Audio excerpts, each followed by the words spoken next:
denúncia, no qual o próprio órgão acusatório entendeu que havia indícios, né, indícios que ele teria obrado, amparado pelo manto da legítima defesa. O que quer dizer isso? Ele teria agido em legítima defesa. O que é legítima defesa no ordenamento jurídico?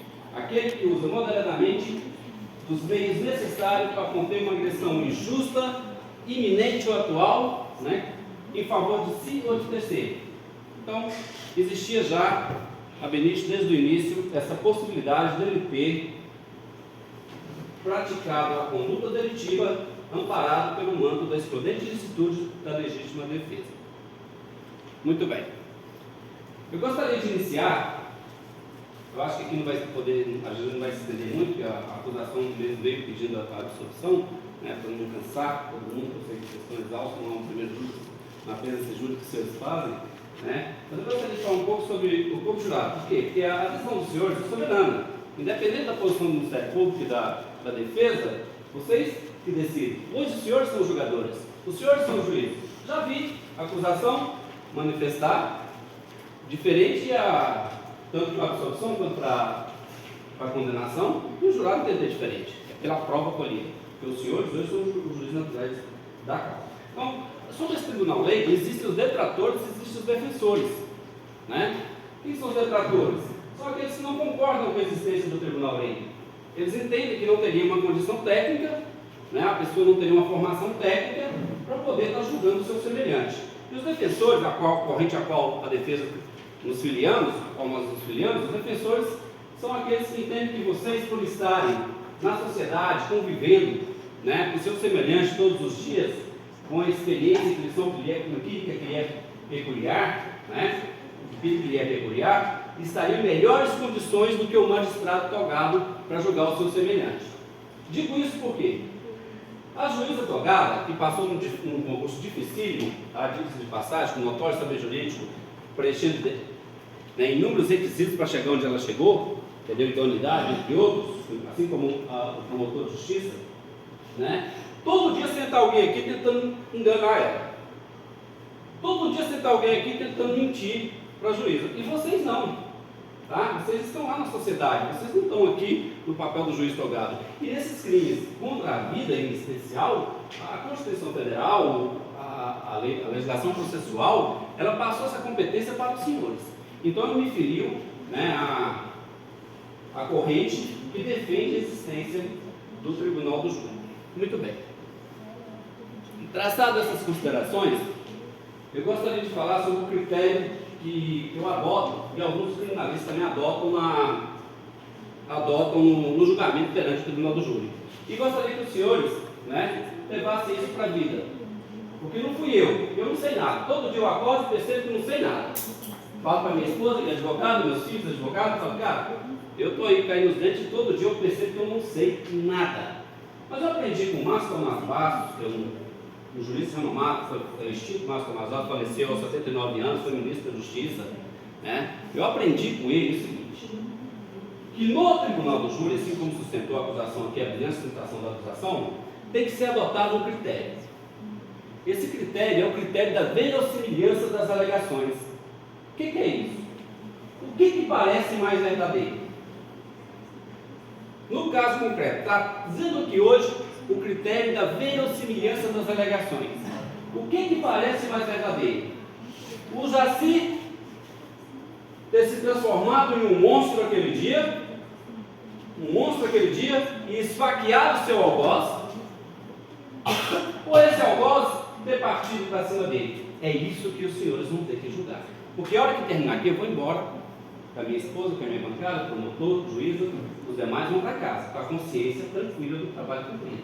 E os senhores vão para casa com a consciência de ter feito justiça. Esse peso hoje não é meu, não é do promotor, não é da juíza togada, é dos senhores, que são juízes de fato aqui de direito. Então vocês têm que adotar esse critério para o julgamento. Eu digo, eu adoto isso até inclusive para a criação dos meus filhos. Critério da verossimilhança das alegações.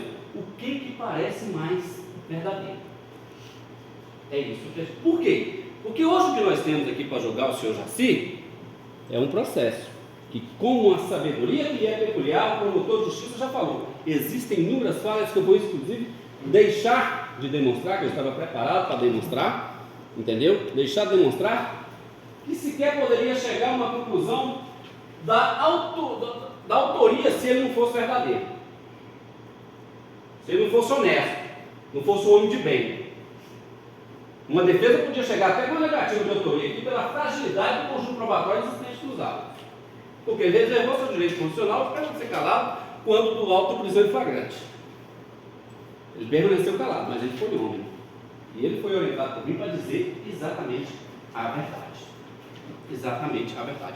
Então o que nós temos hoje que nos ater é o que está dentro do processo, tá? Não quero que os senhores levem em consideração, porque aqui, doutor, eu não sei como funciona a questão da FAP. No Brasília, por exemplo, a FAP é juntada tanto da vítima quanto do acusado. Ao que me parece que apenas a do acusado foi juntada nos autos desse processo. FAP é a folha de antecedentes penais de ambos envolvidos. Eu não vou poder provar para vossas excelências aqui, mas eu posso, por exemplo, me responsabilizar à luz do Código Penal brasileiro, porque o crime de falsa comunicação de crime, por exemplo, e denunciação criminosa, o advogado não está isento dele. O advogado não está isento dele. Existe um processo dessa vítima aí, para vocês terem ideia, de estupro de vulnerável. Ele não está nos autos, eu estou deixando, eu teria que ter juntado isso, só que eu não poderia juntar, porque era segredo de justiça. Mas a defesa foi atrás. Um estupro de vulnerável, estupro de uma criança. Não é o que está sendo julgado aqui hoje. Não é o que está sendo julgado aqui hoje. Não é o que está sendo julgado nessa sentada aqui hoje. O promotor bem narrou o seguinte: o artigo 5º do Código de Processo Penal, ele diz o seguinte: a prova compete a quem alega. Se a defesa alega legítima defesa, caberá a ela demonstrar cabalmente essa legítima defesa. E por que isso não aconteceu no decurso do processo? Por quê? Porque, na minha concepção, e aí é uma opinião minha, eu acho incorreto, lá na fase da pronúncia, opera-se um princípio que é em favor da sociedade. Não pode ser levado a favor do réu o princípio do indúbio pro réu, previsto no artigo 386, inciso 7 do Código de Processo Penal. Não sei de onde é que a doutrina tirou esse princípio, porque a legislação ele não tem ele escrito. Tá? Só basta que haja indícios de autoria e prova da materialidade para ele estar sendo submetido aqui a esse julgamento perante vossas excelências. Só basta isso. É por isso que ele está aqui hoje. É porque lá não se analisa o mérito da causa. Mas hoje aqui apareceu uma prova, doutor, que não está nos autos. Uma prova em conteste, que ele agiu amparado pelo manto da legítima defesa. E os senhores vão se recordar. O dono do bar é uma testemunha compromissada da acusação também. Ok? Ela foi arrolada pela acusação, diga-se de passagem. Ele deixou claro aqui hoje que a esposa dele, e ele não havia falado isso em nenhum momento dos autos, doutor, tá? Deixando claro, em nenhum momento que eu acompanhei esse processo dele, seu Nascedor, ele deixou claro aqui hoje que a esposa dele havia lhe informado que viu, está no depoimento dele aí, gravado, que viu a hora que a vítima partiu para cima do seu Jaci com um pau. Gente, olha a estrutura daquele homem. Esse homem, até o dia daquele crime, só tinha ido na delegacia para tirar a identidade. Depois do dia do crime, ele nunca teve nenhum envolvimento com o mundo do crime. Ele criou os filhos sozinho. Em vez de consideração pela Dete, que é a ex-mulher dele, mas eu sei que posso falar em favor dele. E quem criou os 3 filhos dele foi ele. Ele é um homem de bem. Não é crível acreditar que naquele dia ele tenha se transformado num monstro e partido para cima da vítima para ceifar a vida dela. Ele poderia ter feito em qualquer outro lugar, se isso tivesse de acontecer. É mais crível acreditar, pela verossimilhança das alegações, que a vítima de fato partiu para cima dele. E olha, por que Cadeia Estaca se indagou aqui? Vocês viram aqui o dono do bar dizendo que essa estaca está lá há 5 anos. Não sou eu que estou dizendo. Só que a defesa, no momento processual oportuno, ela requereu a busca e apreensão, doutor, dessa estaca. O senhor não era promotor do caso, mas está nos autos. Nós requeremos para que fosse buscar, para me trazer para os senhores aqui, porque é importante pela plenitude de defesa, e mostrar o tamanho do pau que ele ia levar na cabeça, se ele não se defendesse com aquela faquinha que ele tinha como vaqueiro. Eu requeri, mas foi indeferido o pedido da defesa. Posteriormente, eu entrei com o pedido da revogação da prisão dele. A acusação, o promotor que estava presidindo o ato, manifestou favorável pela liberação dele, mas foi indeferido novamente pelo juiz dessa comarca. Foi indeferido, apesar da acusação falar, olha, tem que ser colocado em liberdade, foi indeferido. Aí eu fui para o habeas corpus e tiramos ele. Hoje, gente, o que eu quero deixar claro para vocês, já não vou me alongar muito mais, quero deixar claro para vocês, quem está ali é uma pessoa que era para estar preso até hoje. Tá? Quem que pese tem obrado uma parada pelo manto da legítima defesa. Porque qualquer um dos senhores aqui pode dizer o seguinte: eu jamais vou estuprar, eu jamais vou bater em uma mulher, tá? Eu jamais vou roubar. Agora falem para mim, pensem uns 30 segundos, se vocês podem dizer que jamais vão matar. A lei autoriza matar.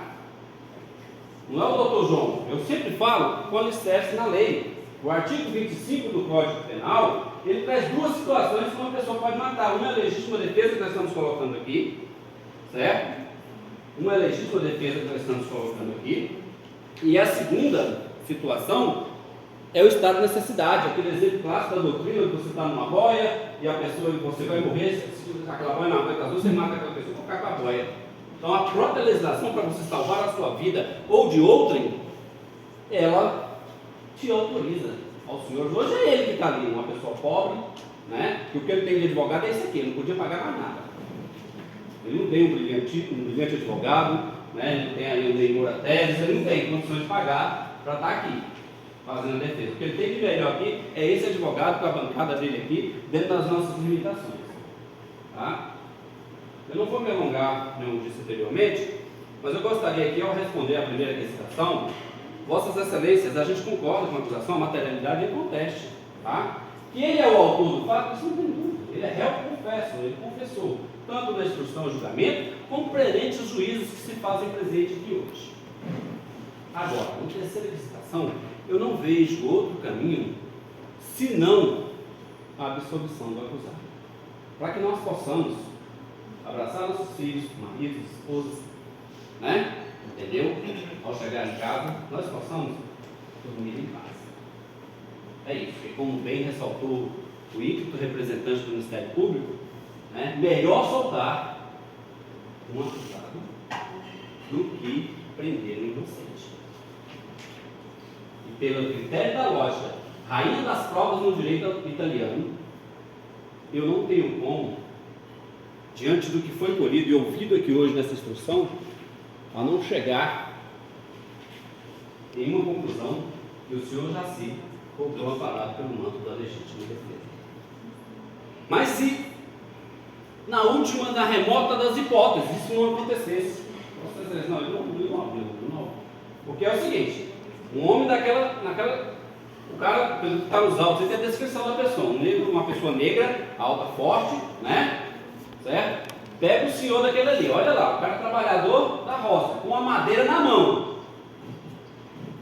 Ele podia ter dado 200 facadas, não existe excesso. Enquanto não parar, o excesso é se a pessoa, se quem está atacando, parou a agressão, que você continua. Mas ele deixou claro, você vê que ele é até meio ignorante para falar. Não, na hora que ele me soltou, eu larguei a faca e fui embora. Eu nem achei que tinha mais, eu nem sabia, não existia nos restantes que é a vontade de matar.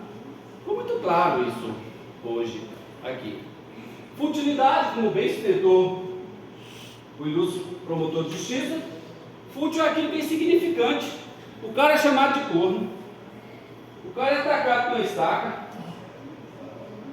Nós vamos falar que isso é um motivo fútil. Eu não sei o que eu faria se eu estivesse no lugar dele. Eu acho que talvez seria até mais a sacada, vocês não desculpem. Fui policial há 14 anos, policial militar, fui agente, tá?